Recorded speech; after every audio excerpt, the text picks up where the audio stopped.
Marcus Hale had spent 12 years as a Navy SEAL, 12 years of storms, gunfire, lost teammates, and silent nights when he wondered whether he would ever be whole again.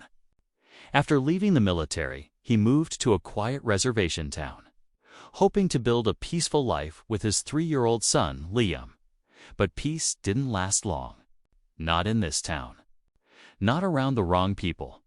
Marcus lived in a small apartment, working part-time as a mechanic, doing everything he could to give Liam a calm, safe childhood, something Marcus himself had never known.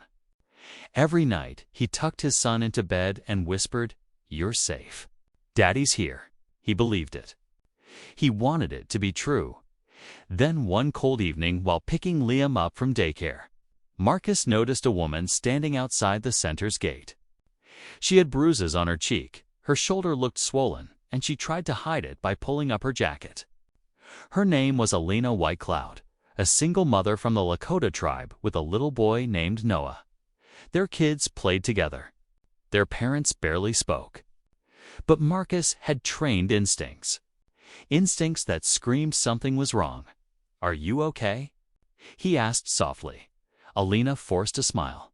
"I'm fine. I just..." That lie was one Marcus knew too well. Days passed. The bruises changed shape, color, size. Some were new. Some were old. Sometimes she walked with a limp. Sometimes she dropped Noah off with tears still drying on her face. Marcus didn't push her. Survivors hide. Survivors protect the people who hurt them. He remembered seeing women like her when he visited villages overseas, quiet, fearful, apologetic for injuries they never deserved. One morning, Liam ran to him shouting, "Daddy!" Noah didn't come today. Marcus looked around. No Alina. No Noah. Something in his chest tightened. That night, while he cooked dinner, he heard a weak knock on the door. When he opened it, Alina was standing there holding Noah, trembling from head to toe. Her lip was bleeding, her right eye barely open, and Noah clung to her like a lifeline. "Please, help us," she whispered. That moment changed everything. Marcus didn't ask who did it. He already knew. Her ex-husband, a man the entire reservation feared, Joshua Red Elk, the tribal chairman's brother, protected by power, family, and fear. Marcus let them inside, cleaned Elena's wounds, made Noah warm food, and put both kids to sleep on Liam's bed. Alina cried quietly at the kitchen table. "I tried leaving," she whispered, "but he always finds us."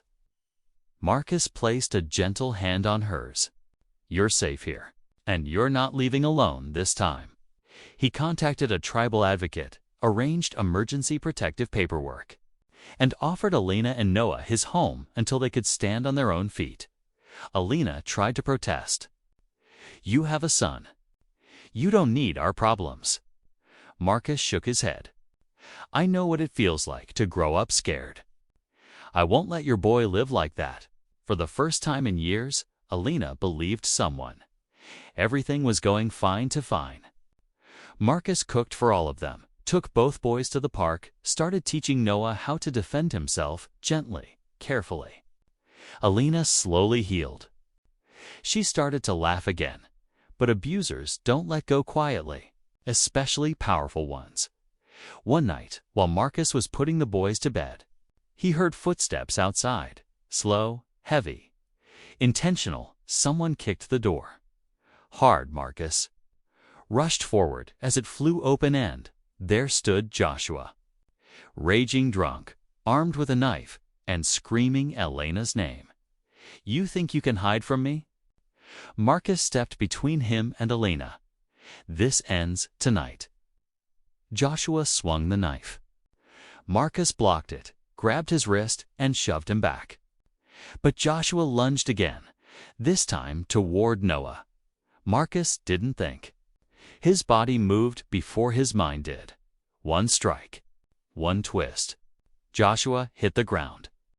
The knife slid across the floor, but as he went down, he clipped the edge of a table, splitting his forehead.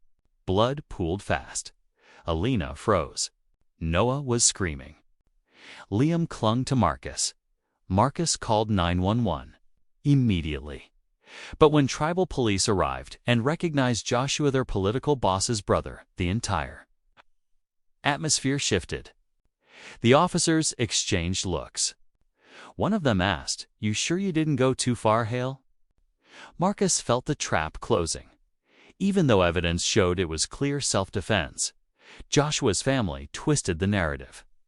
They painted Marcus as an outsider, a violent veteran, a man who attacked a tribal member on his own land.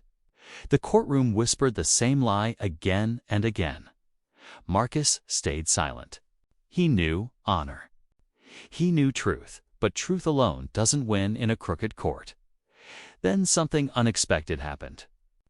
Alina stood up, shaking, terrified but determined. She spoke for the first time. "He saved our lives. If not for him, we would be dead." Her voice broke, but she didn't stop. "This man protected my son when the people I trusted turned their backs. He is not dangerous. He is brave." The room fell silent. The judge listened. And for once, justice actually happened. Marcus was cleared. Joshua was arrested. And the people finally saw the truth. After the trial, Marcus returned home with Liam exhausted, drained, but free. Alina brought Noah to him. Both kids hugged Marcus like a second father. Alina looked at him with soft, grateful eyes.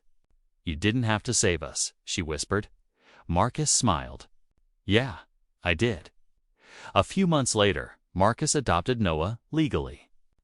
A year later, he married Alina, and together, they built the peaceful family Marcus once thought he could never have, not because he was a warrior, not because he was a hero, but because he chose kindness when everyone else chose fear.